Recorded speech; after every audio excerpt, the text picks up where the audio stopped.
tous, je me présente, je m'appelle Blackfire, on va enchaîner avec Marvel cette fois-ci.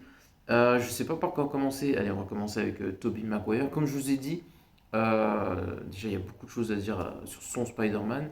Et je trouve que les prochains Avengers, peut-être même Spider-Man 4 et plus, vont teaser le retour de Tobey Maguire en Spider-Man. Et tout va dans ce sens, pardon, et vous allez comprendre pourquoi.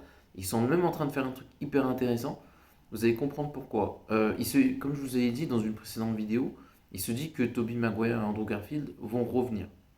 Bon, il n'y a rien d'extraordinaire dans ce que je viens de dire.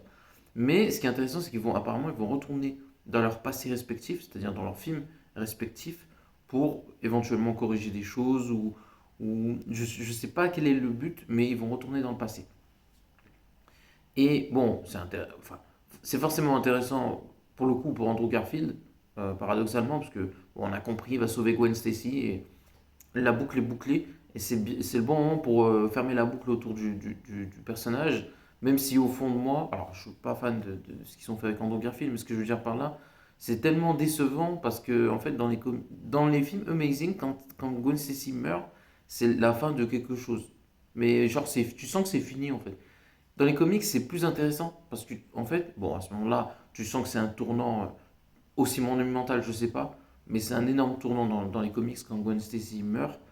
Et tu te dis, mais qu'est-ce qui va se passer? Alors, autant là, dans le film, quand elle meurt, bah, tu sens que c'est une conclusion, tu sens que ça y est, c'est fini, il n'y a plus rien à faire. Donc, de toute façon, j'ai jamais aimé cette franchise Amazing Spider-Man, mais au moins la mort de Gwen Stacy, s'il y a bien un point fort dans cette saga, c'est ça. Voilà. Et voilà, après on s'en fout. Mais ce qui est intéressant par contre dans la version de Tobey Maguire, c'est qu'il pourrait retourner dans le passé et c'est teasé qu'il pourrait revenir au moment où lui-même s'affrontait contre le bouffon vert et qui pourrait empêcher que la mort entre guillemets du bouffon vert. Et ça pourrait être incroyable. Ça pourrait être incroyable et ça pourrait changer l'univers de la franchise de Sam Raimi. Et ça peut être beaucoup plus cool qu'on le pense. Parce que ça voudrait dire que William Dafoe pourrait revenir en bouffon vert. Et ça serait incroyable. Ce serait vraiment pertinent, ce serait fidèle aux comics actuels. Même si j'aimerais pas le Norman Osborn actuel. Voilà. Je préfère peut-être l'après euh, après sa mort, quand il revient dans la saga du clone, que, euh, que le Norman Osborn actuel, c'est pas le Norman Osborn le plus intéressant.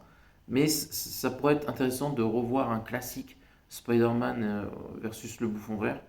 Et pourquoi pas dans quelque chose de beaucoup plus intéressant et d'épique. Donc voilà, n'oubliez pas de commenter, likez la vidéo et à la prochaine. Ciao à tous.